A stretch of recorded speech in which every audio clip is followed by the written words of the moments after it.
NEET PG की hearing में आज क्या हुआ, आइए जानते हैं विस्तार रूप से। नमस्कार, स्वागत है आप सबका मेरे यूट्यूब चैनल पर। मैं हूं डॉक्टर छाबड़ा। नीट पीजी की तारीख पे तारीख मिलने के बाद आज हियरिंग हुई और हियरिंग में क्या हुआ विस्तार रूप से समझते हैं।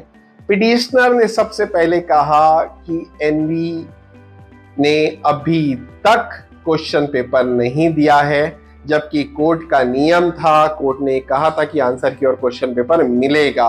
और नीट पीजी ही एक ऐसी परीक्षा है जिसमें क्वेश्चन पेपर नहीं दिया जाता है, अन्यथा जितनी भी परीक्षाएं होती है उसमें क्वेश्चन पेपर और आंसर दिए जाते हैं। इस पे एनबी का रिप्लाई आया। एनबी ने कहा कि ऐसा नहीं है, हमने आंसर की डिक्लेयर कर चुके, हमने आंसर की स्टूडेंट्स को दी है। इसके बाद कोर्ट ने एक बहुत बड़ी टिप्पणी की जिससे एक बात स्पष्ट लग रही थी कि ये निर्णय स्टूडेंट के फेवर पर नहीं जाता हुआ दिखाई दे रहा है। कोर्ट ने कहा कि ऐसा क्यों कि मुट्ठी भर छात्र ही इसके खिलाफ है, यानी कि कुछ ही स्टूडेंट्स ने फाइल किया है कंप्लेन, बाकी 2 लाख बच्चों में कुछ ही बच्चों की खाली कंप्लेन आई और बाकी विद्यार्थी इस पर आपत्ति नहीं जता रहे हैं। ऐसा क्यों?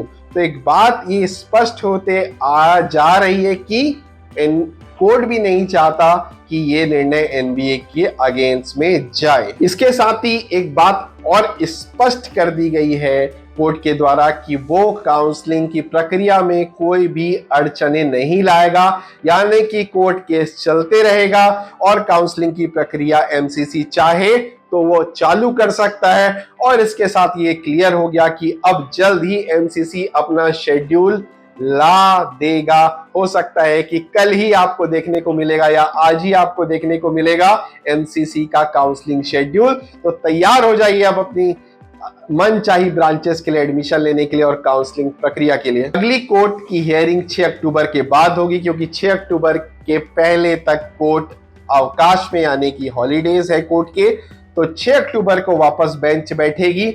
लेकिन एनबी ने कहा कि वो 8 और 9 अक्टूबर को अवेलेबल नहीं है। तो मुझे नहीं लगता कि इतनी प्राथमिकता इस केस को दी जा रही है या दी जाएगी। मुझे लगता है कि कहीं ना कहीं 10 तारीख के बाद ही अब अगली तारीख मिलनी है और इस बात का स्पष्ट भी है कि एमसीसी उसके पहले काउंसलिंग स्टार्ट कर देगा। तो अब आप इस कोर्ट केस को कहीं ना कहीं साइड बस्ते में डाल दीजिए और अपनी काउंसलिंग की प्रक्रिया पर ध्यान दीजिए।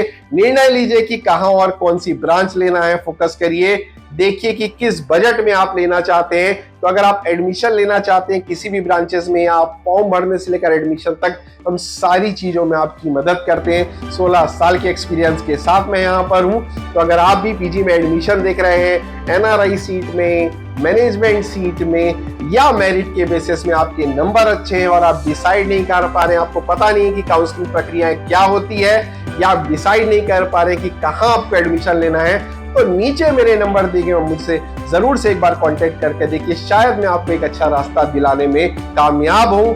आप मेरे टेलीग्राम चैनल्स को ज्वाइन कर सकते हैं, इंपॉर्टेंट अपडेट्स मैं वहां पर देता रहता हूं। इस चैनल को जरूर से सब्सक्राइब करिए ताकि ऐसी महत्वपूर्ण जानकारियां समय समय पर मैं आप तक लाता रहूंगा। मेरा नाम है डॉक्टर छाबड़ा। इस वीडियो को देखने के लिए आप सभी का धन्यवाद।